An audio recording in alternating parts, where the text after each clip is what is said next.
সুপ্রিয় শিক্ষার্থীবৃন্দ, আসসালামু আলাইকুম। আজকে আমি থিম ডেভেলপমেন্টের আরেকটি ক্লাস নিয়ে আসছি। আজকে মূলত আমি দেখাবো কিভাবে মেনু এবং লোগোকে ডাইনামিক করা হয়। গত ক্লাসে আমি দেখিয়েছিলাম কিভাবে ওয়ার্ডপ্রেসে মেনু এবং লোগো সেট করা হয়, তো সেটাকে ডাইনামিক করা হয় নাই। যেমন এইখানে যদি আমরা মেনুকে ডাইনামিক করি তাহলে মেনুর একটা অপশন আসবে। এখানে অ্যাপিয়ারেন্সে গেলে পরে একটি অপশন আসবে, সেটি এখনো আসে নাই। এবং কাস্টমাইজে গেলে পরে কাস্টমাইজেও মেনুর অনেক অপশন থাকবে, লোগোর অপশন থাকবে, সেগুলো এখনো আসে নাই। তার মানে এখনো আমাদের এই লোগো এবং মেনুকে ডাইনামিক করা হয় নাই। আর ডাইনামিক মানে হলো আমি যে কোনো সময় লোগো পরিবর্তন করতে পারবো ড্যাশবোর্ড থেকেই, এবং যে কোনো সময় আমি মেনুকেও পরিবর্তন করতে পারবো ড্যাশবোর্ড থেকেই। আমি পেজ বাড়াতে পারবো, কমাতে পারবো এই সহজেই ড্যাশবোর্ড থেকে। হ্যাঁ, আমি এখান থেকে পেজ তৈরি করব, পোস্ট তৈরি করব, করে আমার ইচ্ছা মতো মেনু বানিয়ে আমি আমার মতো করে আমার ওই পেজটাকে ডিজাইন করতে পারবো জাস্ট ড্যাশবোর্ড থেকে। এটা হলো মেনু, লোগো বা যে কোনো জিনিস ডাইনামিক করার একটা সুবিধা। তো এইখানে যে অপশনগুলো আসে বা যুক্ত হয়, এগুলো মূলত কাস্টমাইজ করার কারণে যুক্ত হয়।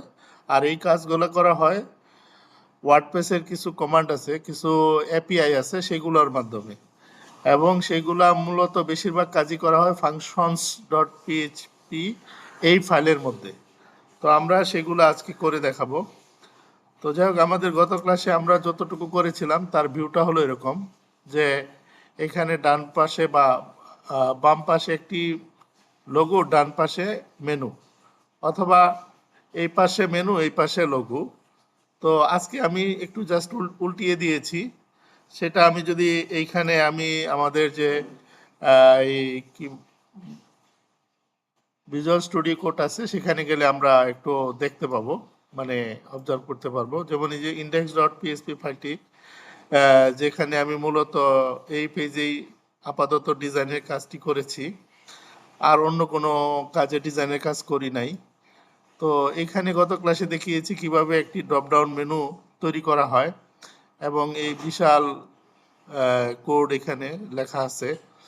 তো এটার জন্য আবার কিছু সিএসএস তৈরি করা আছে, যার মাধ্যমে এটাকে ড্রপ ডাউন করা হয়েছে। সেইটি মূলত রয়েছে ডিজাইন ডট সিএসএস ফাইলের মধ্যে। তো আজকে আমি প্রথমে যে কাজটা করব সেটা হলো যে এইখানে যে ডিজাইনের কাজটা করেছি তার উপরে আমি গুগল ফন্টকে অ্যাড করব। তো আমাদের এইখানে যে এই মেনুটা আছে তার যে রেখাগুলা, এগুলো একটা নির্দিষ্ট ফন্টের, এবং বডিতে যে সামনে যে আমরা যে বডি নিয়ে কাজ করব সেখানেও বিভিন্ন স্টাইলের লেখা থাকতে পারে। তো আমরা সেটাকে নির্দিষ্ট করে দিব। তো আমি জাস্ট গুগল থেকে ফন্টগুলাকে কিভাবে চুজ করা হয় এবং চুজ করে কিভাবে আমাদের এই থিমের মধ্যে আমরা যুক্ত করব সেটা দেখাবো। তো আমি কোডগুলা কপি করে এক জায়গায় রেখে দিয়েছি, আমি জাস্ট কপি এবং পেস্ট করব। তো প্রথমেই আমি উপরের অংশ, মানে এইখানে এই অংশটুকু কপি করে নিয়ে যাই। এখানে যেটি রয়েছে সেটি হলো গুগল থেকে আমরা কিভাবে এই ফন্টকে আমরা এই জায়গায়, অর্থাৎ ফাংশনস ডট পিএইচপিতে আমরা এনকিউ করব, সেটার কমান্ড। তো এইখানে আমরা যখন গুগলে যাব, গুগলে গেলে পরে গুগল ফন্টস আমরা যদি লিখে সার্চ দেই, গুগল ফন্টস লিখে সার্চ দিলে প্রথমে যে লিঙ্কটা আসে সেটাতে যাব, যে আমাদের ইচ্ছে মতো একটা ফন্টকে আমরা সিলেক্ট করি, যে কোনো একটা ফন্ট আমরা সিলেক্ট করি, অথবা আমাদের এখানে অনেক ফন্ট রয়েছে, তো আমরা যে কোনো একটাকে নিয়ে, সরি, আমাদের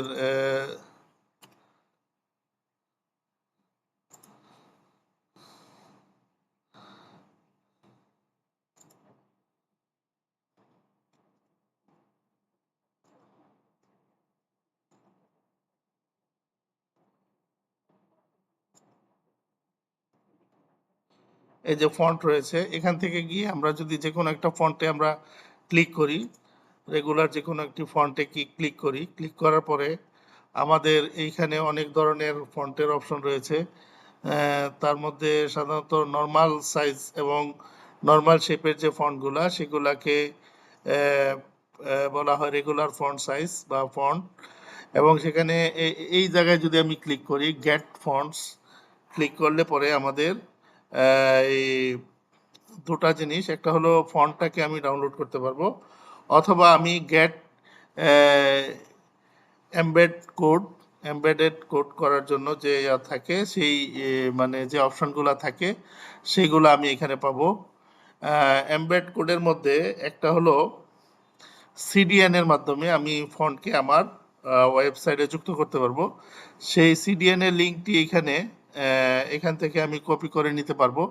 সিডিএন এর লিঙ্ক যেমন এই যে এখানে রয়েছে সিডিএন এ অনেকগুলো সিডিএন এর লিঙ্ক রয়েছে, তো আমি যে কোনো একটাকে কপি করে নিয়ে ওখানে দিব। তারপরে এইখানে অনেকগুলা মানে সিএসএস কমান্ড রয়েছে, সেখান থেকে আমি এই ফন্ট ফ্যামিলি এরকম এই যে অসল্ট সেন্স সেরিফ এটা কপি করে নিয়ে ওখানে দিয়ে দেবো। জাস্ট মানে এইটুকু আমার গুগল ফন্ট থেকে কালেক্ট করতে হবে। একটা হলো গুগল ফন্টের সিডিএনটা কালেক্ট করতে হবে, আর একটা হলো সিএস এর যে কমান্ড রয়েছে ফন্ট ফ্যামিলির জন্য সেটা নিতে হবে।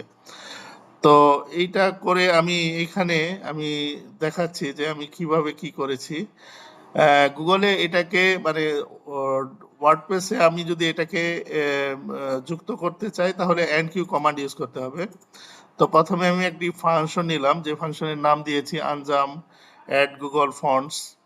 দেওয়ার পরে আমি ডাব্লিউপি এনকিউ স্টাইল ওই ঠিক আগের মতোই যেভাবে স্টাইল এনকিউ করা হয়েছিল সেভাবে এখানেও স্টাইল এনকিউ করা হয়েছে। তারপরে এখানে আমি একটা নাম দিলাম, যে কোনো একটা নাম, গুগল ফন্টস নাম দিয়ে তারপরে আমি এখানে আমাদের যে সিডিএনটা আছে আমরা ওখান থেকে কপি করে আনবো, সেটাকে এখানে দিয়ে দেবো আর এখানে ফলস দিয়ে দেবো। তো এই লাইনটা মুখস্থ। তারপরে আমরা অ্যাড অ্যাকশন করে দিব, এটাকে অ্যাড অ্যাকশন করে দিয়ে এইখানে আমি এটা গুগল ফন্টস যেটা এখানে ফাংশনের নাম সেটা এখানে দিয়ে দিলাম। তারপরে এখানে এনকিউ অ্যাড এনকিউ স্ক্রিপ্ট, এই লাইনটা একেবারে হুবহু আমি এখানে সরি এখানে ডাবল হয়ে গেছে,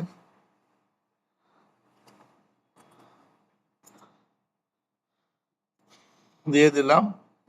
এটা করে দিলাম। এটা আগে করলেও করা যেত, এইখানে যখন আমরা সিএসএস নিয়ে কাজ করেছি তখনও এটা ইচ্ছা করলে এইভাবে ওইখানে লাইনটা যুক্ত করে দিলে হয়ে যেত, তাও আমি আগে আলাদাভাবে এটা এখানে দিয়ে দিলাম। এতে করে আমার এই গুগলের যে কাঙ্ক্ষিত ফন্টগুলো রয়েছে যেগুলো আমি দিব সেগুলা যুক্ত হয়ে গেল। তো আমি এখানে কাঙ্ক্ষিত ফন্টগুলোকে যুক্ত করার জন্য আমি এখান থেকে এইটুকুকে নিয়ে নিলে পরে আমার যে কাঙ্ক্ষিত ফন্টগুলা যুক্ত হয়ে যাবে।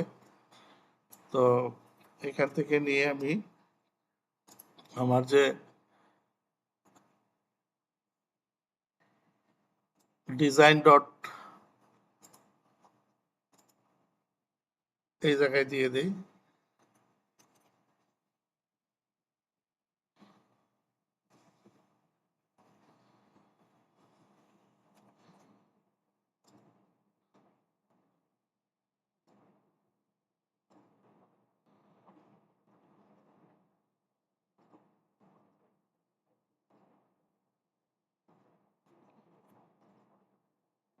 দিয়ে দিলাম। এতে করে আমার দুইটা ফন্ট, একটা হলো ওয়াসওয়ার্ল্ড আর একটা হলো যেটা আমি কোথায় দিয়েছি H1 থেকে H6 পর্যন্ত, গত ক্লাসেও কিছুটা দেখানো হয়েছিল। আর বডিতে যে ফন্ট ফ্যামিলিটি দিয়েছি সেটা হলো ডেকল এই ফন্ট এটা দিয়েছি। তো দিয়ে দেওয়াতে এখন আমার ওই জায়গাটায় যেখানে আমি সরি আমি এখানে এখন একটু রিফ্রেশ করলে দেখা যাবে যে ফন্ট কিছুটা চেঞ্জ হয়ে গেছে এবং এই উপরের নিচে কিছুটা মার্জিং প্যাডিং দেওয়া হয়েছে। এখন দেওয়াতে আগের চেয়ে একটু স্মার্ট দেখা যাচ্ছে। তো এইভাবে আমি ফন্ট পরিবর্তন করলাম। তারপরে আমার যে কাজটা সেটা হলো এই মেনু, লোগো এবং মেনুকে ডাইনামিক করা। তো লোগো মেনু ডাইনামিক করার জন্য আমাকে আগের মতো, এর আগে আমি যেভাবে ওই ফাংশনস ডট পিএসপিতে কাজ করেছি, এখন আমি একটি কাস্টম অপশন তৈরি করব ড্যাশবোর্ডে। সেটার জন্য আমি এখানে কোড কপি করে রেখেছি, এখান থেকে আমি কোড নিয়ে যাব, পুরো কোডটা নিয়ে যাই, নিয়ে যেয়ে তারপরে আলোচনা করি। তো এই পর্যন্ত, তার আগে আমি আরেকটি জিনিস দেখিয়ে নিই, সেটা হলো যে আমাদের এই যে ডিজাইনের মধ্যে আমরা যদি খেয়াল করি তাহলে দেখব যে আমি এইখানে যেভাবে ইমেজের লিঙ্কটা নিয়েছি এটা মূলত ডাইনামিক ভাবে না, ইমেজ ফোল্ডারে রয়েছে, সেখান থেকে আমি জাস্ট ইকো করে লিঙ্কটাকে যেন পায় সেই ব্যবস্থা করেছি।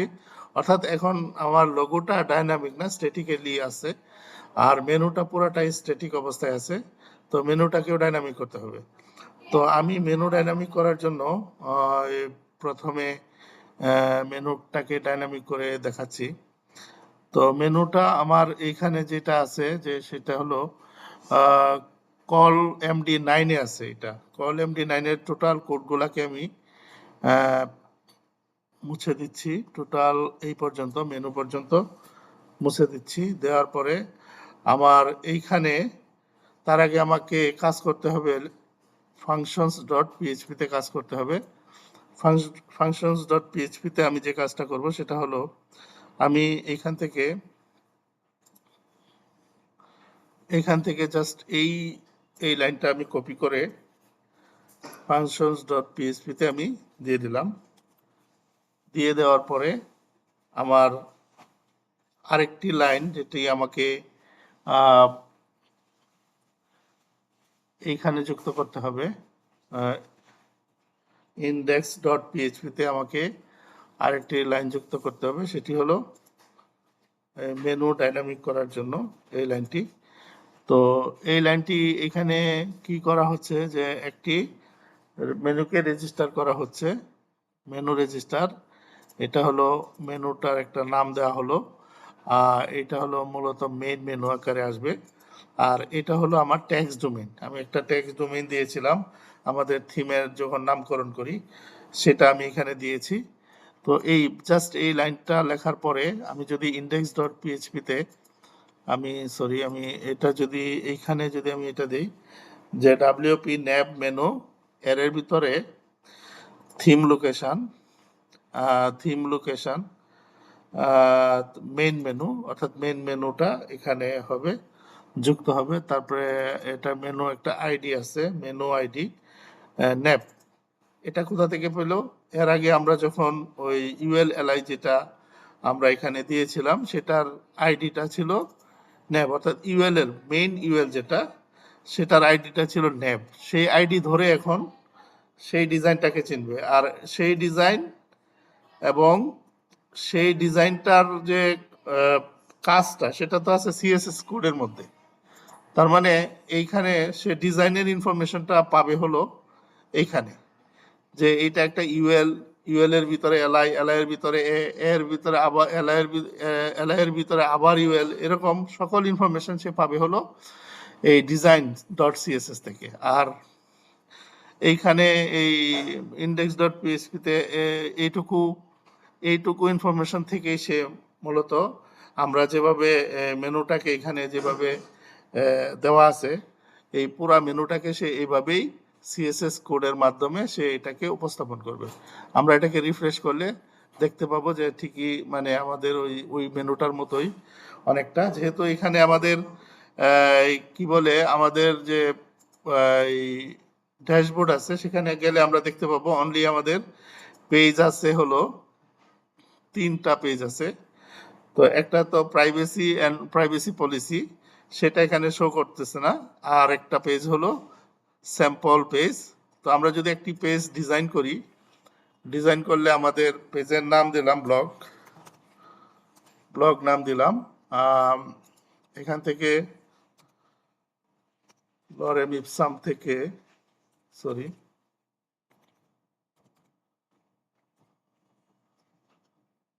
কিছু টেক্সট আমি কপি করে নিই লরেম ইপসাম থেকে। কপি করে নিয়ে এখানে আমি যদি দিয়ে দিই,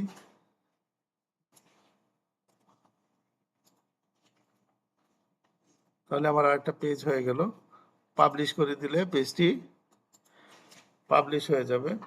তো এখন আমার পেজ সংখ্যা হয়ে গেল 4টি। 4টির মধ্যে আমাকে আমার যে আমার যে ওয়েবসাইট আছে সেখানে এই এই 4টির মধ্যে একটি দেখাবে না, আর বাকি 3টি একটি বাড়লো।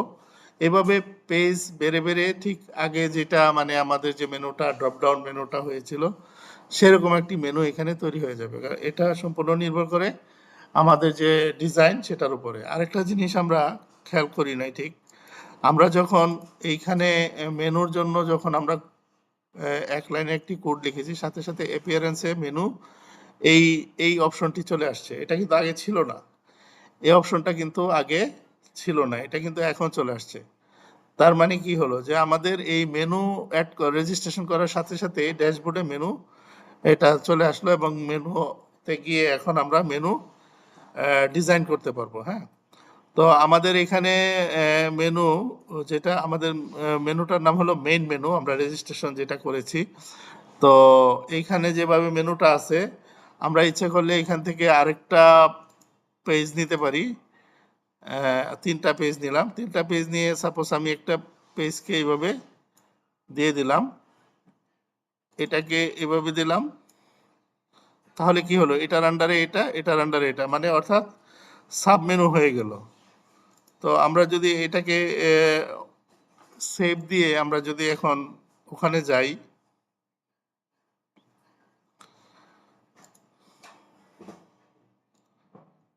রিফ্রেশ দেই, আমাদের কিন্তু ঠিক আমরা যেভাবে চেয়েছিলাম সেরকমভাবেই আমরা আমাদের মেনুগুলা তৈরি হয়ে যাচ্ছে। তার মানে কি যে আমরা আমাদের এখান থেকে আমাদের কোনো HTML এর দরকার হচ্ছে না, CSS থেকে ডিজাইনটা নিচ্ছে, আর ওই আইডি ধরে সে চিনে নিচ্ছে যে এটি একটি ইউএল এর ভিতরে এলআই আছে, এভাবেই সে আমাদেরকে দেখাচ্ছে। তো তার মানে কি হলো যে খুব সহজেই আমরা একটা ডাইনামিক মেনু তৈরি করতে পারলাম, যেটার জন্য আমাদের CSS কোড বা HTML কোড নিয়ে ভাবতে হবে না। আমাদের এখন আমরা ড্যাশবোর্ডে বসে আমাদের কাজ সম্পন্ন করতে পারবো খুব সহজেই।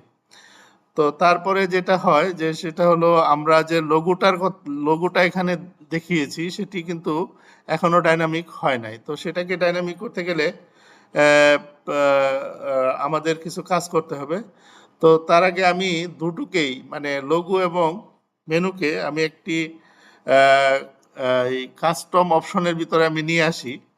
যেমন এখানে অ্যাপিয়ারেন্সে কাস্টমস, এখানে গিয়ে যেন আমি ডাইনামিক্যালি এই মেনু এবং লোগোকে সেট করতে পারি, সেটার জন্য এইখানে কাস্টমস অপশনের মধ্যে গিয়ে আমি এটার একটা মেনু নিয়ে আসব। সেটার জন্য আমাদেরকে functions.php-তে কাজ করতে হবে। তো কোডগুলো আমি সরাসরি কপি করে এখান থেকে নিয়ে যাচ্ছি। তো এই যে এইখান থেকে এই পর্যন্ত,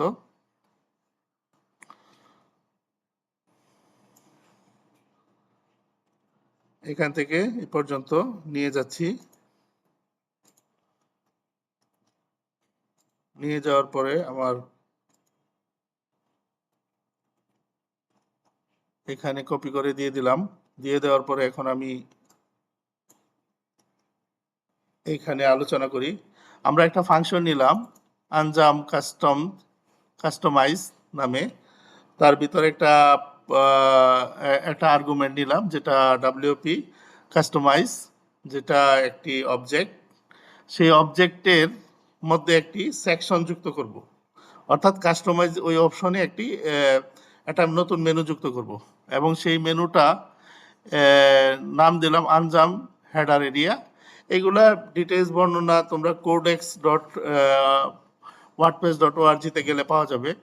তারপরে এখান থেকে আমি এটার একটা টাইটেল দিলাম, এই সেকশনটার টাইটেল দিলাম হেডার এরিয়া, এবং এইটা হলো আমাদের টেক্সট ডোমেইন আনজাম ল্যাবস। তারপর ডেসক্রিপশন দিলাম, আমরা যা ইচ্ছা একটা কয়েক লাইন লিখে দিলাম। তো এই হলো এইটুকুর কাজ, অর্থাৎ অ্যাড সেকশনের কাজ। এটা আমরা সেকশনকে আমরা অ্যাড করলাম। অ্যাড করার পরে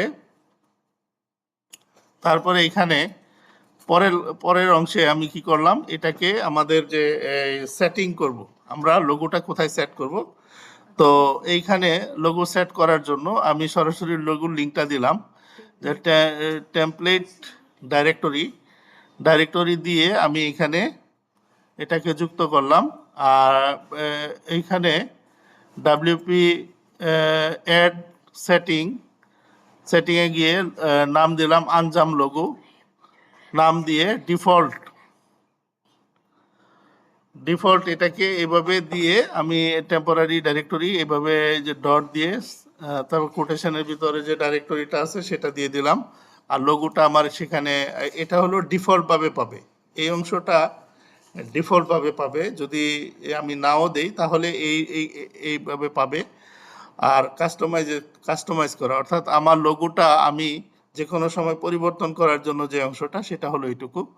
তো এখানে গিয়ে আমি কি করলাম, অ্যাড কন্ট্রোলের পরে new WP customise image control, এইখানে আমার অবজেক্টটা, তারপরে আমার লোগোর যে নামটা সেটা দেওয়ার পরে এই লোগোর একটা লেবেল লোগো আপলোড একটা অপশন থাকবে ওখানে, ওই কাস্টমাইজ যে মেনুটা আছে ওখানে। তারপরে এখানে ডেসক্রিপশন থাকবে, এখানে কিছু লেখা থাকবে যে তুমি কি করতে চাও, আপলোড করতে চাও কিনা। সেটিংসে গিয়ে আনজাম লোগো এটাকে সেট করতে হবে। সেটিংটা আমার এখান থেকে আসবে, এটা এই পার্টটা হলো সেটিং পার্ট, এখানে নামটা ছিল আনজাম লোগো। তারপরে সেকশন হলো এই অংশটা, সেকশন থেকে আনজাম হেডার এরিয়া এটা এখান থেকে আসবে। আসার পরে এইটুকুই আমার হলো লোগোর জন্য যে আমার কাজ, এইটুকু কাজ করলে আমার লোগোটা কাস্টমাইজ সেকশনে একটা অপশন তৈরি হবে যেখান থেকে আমি ডাইনামিক্যালি লোগোকে চেঞ্জ করতে পারবো। এবং অ্যাড অ্যাকশনের মাধ্যমে আমি লোগোটাকে এখানে রেজিস্ট্রেশন করলাম। এই যে এখানে কাস্টমাইজ রেজিস্ট্রেশন আনজাম কাস্টমাইজ, এইটা আমি এখানে করলাম। আনজাম এই কাস্টমাইজ এই মেথডের নাম, ফাংশনের নাম এটা এখানে এভাবে আমাদের লোগোটাকে অ্যাডাকশন করলাম। করার পরে তারপরে আসি আমাদের মেনুর পজিশন এবং মেনু সেট করা। মেনু তো আমাদের সেট করা হয়েই গেছে, 2 লাইনেই মেনু সেট হয়ে যায়। কিন্তু আমাদের মেনুর পজিশনটা, আমরা মেনুটাকে কোথায় দিব না দিব সেটা একটা ফ্যাক্টর। আমরা কি মেনুটাকে এই ডানে দিব না বামে দিব, এখানে মেনুটা আছে কোথায়, মেনুটা আছে ডানে, আমি ইচ্ছা করলে বামেও নিয়ে আসতে পারি, সেক্ষেত্রে লোগোটা ডানে যাবে। এরকম মাঝখানে দিতে পারি, উপরে নিচে, এরকম পরিবর্তন করার জন্য আমরা কাস্টমাইজে আরেকটা অপশন তৈরি করব। সেটার জন্য আমাদের এইখানে ওই আগের মতো করেই আমরা কাজ করব। প্রথমে হলো সেকশন নিয়ে কাজ। এইখানে আনজাম মেনু অপশনের ভিতরে টাইটেল দিলাম menu position option Anjam lab, এটা হলো টেক্সট ডোমেইন। তারপরে আমরা একটু সামথিং এখানে ডেসক্রিপশন দিলাম। তারপরে এই অংশটা হলো অ্যাড সেটিং গিয়ে আনজাম মেনু পজিশন কোথায় সেট করব, ডিফল্টভাবে এটা রাইটে সেট হবে, অর্থাৎ ডান দিকে সেট হবে। তারপরে হলো আমাদের পজিশন, আমি যদি কাস্টমাইজ করতে চাই তাহলে এইটুকুর নাম হলো ডাব্লিউপি অ্যাড কন্ট্রোল, অর্থাৎ কন্ট্রোল করার জন্য আমি কি করব, লেভেল দিলাম মেনু পজিশন সেট করা, ডেসক্রিপশন দিলাম, দেওয়ার পরে এখানে সেটিংসের এটাই সেটিংসটা হলো এটা সেটিং মেনু আনজাম মেনু পজিশন। তারপরে সেকশন, এটা সেকশন এখানে ছিল কি আনজাম menu position menu option, section আনজাম মেনু অপশন এটা এখানে দিলাম। তারপরে টাইপ হলো রেডিও, যেহেতু আমাদের মেনুগুলা কি রেডিও টাইপের। তারপরে এটার ভিতরে হলো এর ভিতরে আমাদের চয়েসের অপশন থাকবে, আমি কি লেফটে দিব, রাইটে দিব না সেন্টারে দিব, অর্থাৎ আমাদের যে অপশনগুলা 3টা অপশন, সেই 3টা অপশন দিয়ে আমি এইটুকু কোড যদি যুক্ত করে দেই তাহলে আমার লোগো এবং মেনু কি হয়ে গেল, আমাদের লোগো এবং মেনু ডাইনামিক হয়ে গেল। তো এখন এখানে আমি দেখি আমার বাকি কোডগুলা ঠিক আছে কিনা। আমার index.php পিএইচপিতে আমার এখন যে কোডগুলা রয়েছে এটা পূর্বের যে স্ট্যাটিক কোড সেটা রয়েছে, আমি এখান থেকে কপি করে নিয়ে আসি। এইটুকু আমার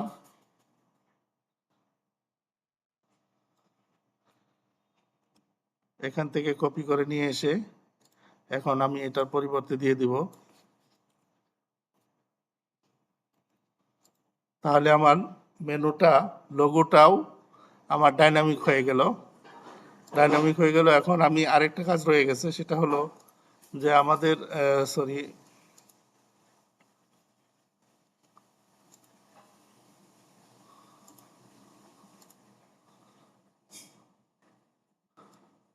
পজিশনের জন্য আমাদের এটা কাজ করতে হবে। পজিশন আমি টোটাল এই অংশটুকুই কপি করে নিয়ে যাই, এই অংশটুকু কপি করে দিয়ে দিই এখানে। পরে এটা নিয়ে কথা বলছি। মেনু লোগো,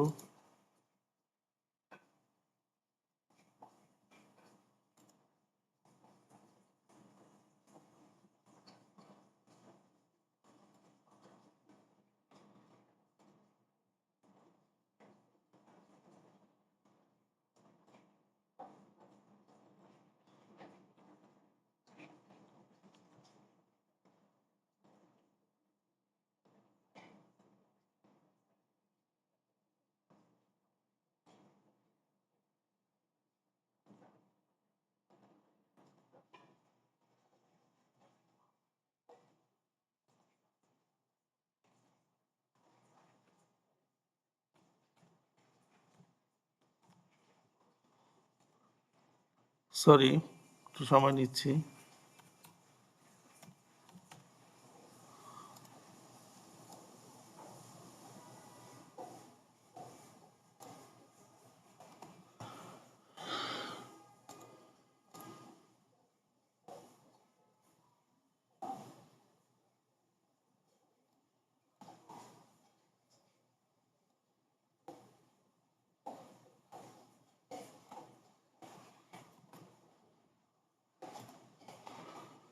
এইখানে আমি যে কাজটা করেছি সেটা হলো, এটা একটু বলে নিই, যে আমাদের তো মেনুর পজিশন আমরা সেট করব, সেটার জন্য আমি আগের ডিপটাকে বাদ দিয়ে হেডার এই ডিপটা নিয়েছি, এর ভিতরে তারপরে কন্টেইনার, তারপরে রো, তারপরে কলাম 3, তারপরে কলাম 9। কলাম 9-এর ভিতরে মেনু, আর 3-এর ভিতরে হলো আমাদের যে যে ইয়াটা রয়েছে, লোগোটা রয়েছে সেটা। তো এইখানে আমরা আরেকটা জিনিস যেটা করেছি সেটা হলো যে আমরা এই এই লাইনে কি করেছি, এই লাইনে এইচ রেফের ভিতরে আমি ইকো করেছি হোম আন্ডারস্কোর ইউআরআই। এটার মানে হলো আমি যখন লোগোতে ক্লিক করব তখন এটা হোম পেজে চলে যাবে। অর্থাৎ এইখানে লোগোতে ক্লিক করার সাথে সাথে সে হোম পেজের লিঙ্কটা পেয়ে যাবে এবং সেখানে চলে যাবে। আর বাকি এইটুকু হলো লোগোর জন্য, ওই লোগোটাকে ডাইনামিক করা। আর এইখানে মেনুটা আগে যেভাবে ছিল ওইভাবেই আছে। আর এইটা হলো পজিশন সেট করা। তো এইটুকু করার পরে আমার মেনুটা এখন কি পুরোপুরি ডাইনামিক হয়ে গেল। তো আমি একটু রিফ্রেশ করে দেখি কি অবস্থা।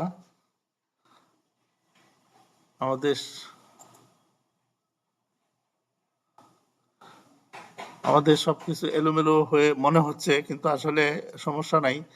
আমাদের এখানে আমরা যদি ইয়াতে যাই, ড্যাশবোর্ডে যাই, তাহলে দেখতে পাবো যে না, আমাদের নতুন নতুন অনেক অপশন তৈরি হয়েছে। তো আমি কোথায় গেলাম, এখান থেকে আমি এই যে কাস্টমাইজ অ্যাপিয়ারেন্স, কাস্টমাইজ থেকে আমি গেলাম কাস্টমাইজে যাওয়ার পরে আমি এখন দেখবো যে মেনুর জন্য আমার অপশন তৈরি হয়ে গেল এখানে। হ্যাঁ, ভিউ, লোকেশন, প্রাইমারি মেনু, তারপরে এখানে আমার তারপরে এখানে একটা হেড এরিয়া তৈরি হয়ে গেল। এটা দিয়ে আমি চেঞ্জ করতে পারবো, আমার যে ইমেজটা রয়েছে সেটাকে আমি পরিবর্তন করতে পারবো। আমি এটা দিলাম, এটা দিলে পরে আমার লোগোটা আগে যেটা ছিল সেটা আসবে এবং আমি এটাকে চেঞ্জ করতে পারবো। তো আমি এখানে যেটা দেখছি লোগোটা চেঞ্জ হয়ে গেছিল, এখন আমি আবার আগের লোগোটা নিয়ে আসলাম। তার মানে আমি আমাদের ড্যাশবোর্ড থেকে লোগো চেঞ্জ করতে পারছি। হেড এরিয়ায় গিয়ে তারপরে মেনু পজিশনে গেলে পরে আমি এখন মেনুটা আমার আছে হলো ডানে, আমি নিয়ে আসবো বামে। এটা সম্ভব কিনা সেটা দেখি। তো আমি পাবলিশ দিলাম, দেওয়ার পরে এবার আমি এখানে যাব, যে দেখবো যে আমার এটা চেঞ্জ হয়েছে কিনা।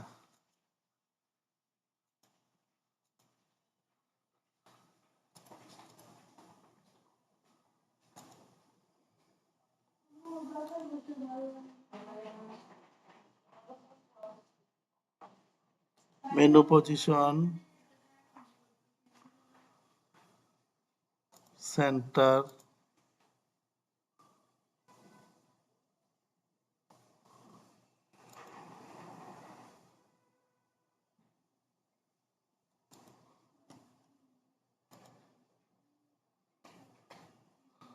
কোথাও একটু সমস্যা হয়েছে কিনা দেখি।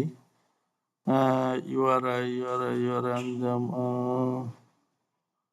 মেন মেনু, এটা ঠিক আছে। তারপরে আঞ্জাম মেনু পজিশন,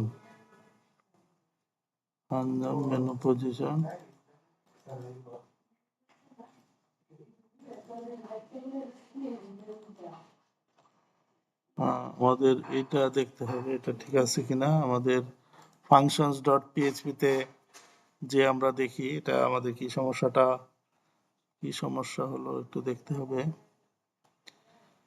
তো আনজাম মেনু পজিশন সবই ঠিক আছে। লেফট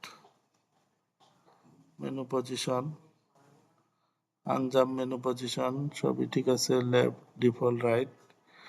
ডিফল্টটা পাচ্ছে কিন্তু এটা পাচ্ছে না কেন। আনজাম menu position, menu option, menu position, left, right, আনজাম। যাই হোক, এটা আসলে বোঝা যাচ্ছে না কেন পাচ্ছে না, আমি পরবর্তীতে এটা ফিক্স করতেছি। তো এইভাবে মূলত আমাদের মেনুটা হয়ে গেল। তো আজকে তাহলে এই পর্যন্ত থাকুক। পরবর্তী ক্লাসে দেখা যাবে যে কিভাবে আমি এটাকে পজিশনটাকে পরিবর্তন করা যায় এবং ফিক্স, মানে কোনো সমস্যা আছে কিনা সেটা কিভাবে ফিক্স করা যায় সেটা নিয়ে আলোচনা করব। তো আজকে এই